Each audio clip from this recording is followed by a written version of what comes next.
Assalamualaikum warahmatullahi wabarakatuh. Kembali lagi dengan saya, Selamita Seviani, dengan NIM 2205120418. Selamat datang dalam video ini tentang model infrastruktur jaringan. Saya akan menjelajahi konsep jaringan komputer dan jenis-jenisnya, serta aplikasi dan topologi yang berbeda dalam dunia yang semakin terhubung ini. Pertama-tama, mari kita definisikan apa itu jaringan komputer. Jaringan komputer adalah kumpulan perangkat keras dan perangkat lunak yang terhubung bersama untuk tujuan berbagi data. Jaringan komputer dapat berukuran kecil seperti jaringan lokal atau LAN dalam sebuah kantor, atau berukuran besar seperti jaringan wilayah luas seperti WAN yang menghubungkan lokasi yang berjauhan secara geografis. Selain itu, ada juga jenis jaringan komputer yang disebut dengan jaringan terdistribusi. Jaringan terdistribusi adalah jenis jaringan di mana sumber daya dan kontrol terdistribusi di antara beberapa node atau komputer yang terhubung dalam jaringan. Tugas, data, dan sumber daya dapat didistribusikan di seluruh jaringan, dan setiap node dapat berpartisipasi dalam pemrosesan atau pengelolaan sumber daya. Sekarang, mari kita bandingkan jaringan komputer dan jaringan terdistribusi. Jaringan komputer biasanya memiliki pusat kontrol yang mengatur akses dan sumber daya dalam jaringan seperti server pusat.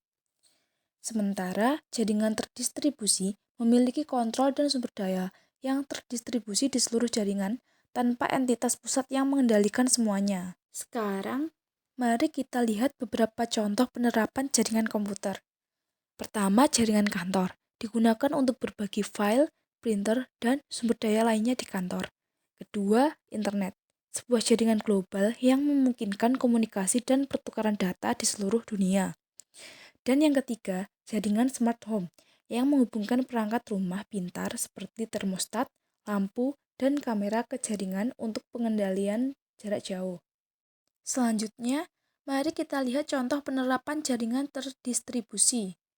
Pertama, jaringan sensor nirkabel, di mana sensor tersebar di lokasi tertentu untuk mengumpulkan data yang kemudian dikirim dan dianalisis secara terdistribusi. Kedua, jaringan peer-to-peer, di mana pengguna dapat berbagi file langsung satu sama lain tanpa memerlukan server sentral. Yang ketiga, jaringan blockchain digunakan untuk menyimpan dan memverifikasi transaksi kripto mata uang seperti Bitcoin. Mari kita lanjutkan dengan membahas pembagian jaringan berdasarkan cakupannya.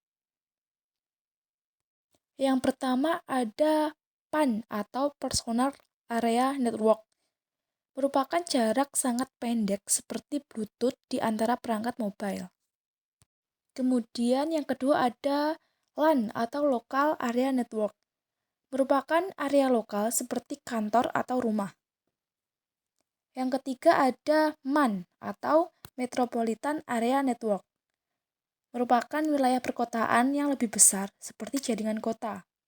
Dan yang keempat ada WAN atau Wide Area Network. Area yang sangat luas seperti jaringan global. Kemudian, untuk pembagian jaringan berdasarkan aksesnya ada dua, yakni internet. Internet merupakan jaringan global terbuka yang dapat diakses oleh siapa saja dengan koneksi internet.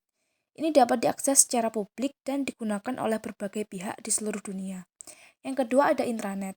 Intranet merupakan jaringan pribadi yang hanya dapat diakses oleh anggota tertentu dari organisasi atau perusahaan yang memiliki jaringan tersebut.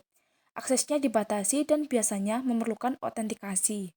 Sekarang, mari kita bicara tentang topologi jaringan. Ada beberapa jenis topologi jaringan yang berbeda. Yang pertama ada topologi bus.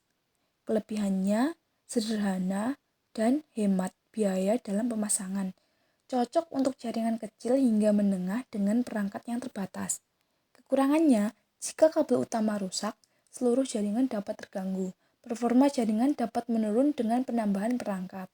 Kemudian yang kedua ada topologi ring. Topologi ring memiliki kelebihan struktur jaringan yang terorganisir dengan baik, data mengalir dalam satu arah, menghindari tabrakan, tidak ada alamat khusus yang diperlukan. Kekurangannya, jika satu perangkat gagal atau ada putus kabel, seluruh jaringan dapat terputus.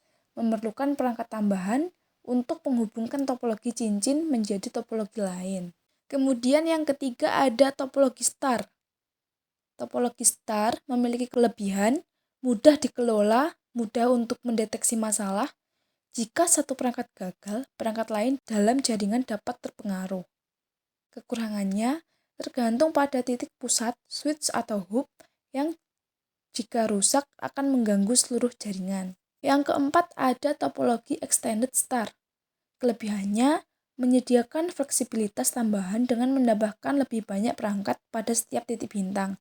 Kekurangannya tetap memiliki ketergantungan pada titik pusat yang dapat menjadi single point of failure. Kemudian yang kelima ada topologi hierarki atau tree. Kelebihannya cocok untuk organisasi yang memiliki struktur hierarkis, mudah dikelola dan skalabel. Kekurangannya, masalah pada koneksi pusat dapat mengaruhi seluruh cabang, memerlukan perangkat tambahan untuk menghubungkan cabang ke pusat. Yang terakhir atau yang keenam adalah topologi mesh.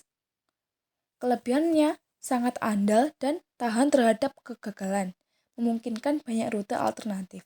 Kekurangannya mahal dan rumit dalam instalasi dan pemeliharaan, memerlukan banyak kabel dan perangkat.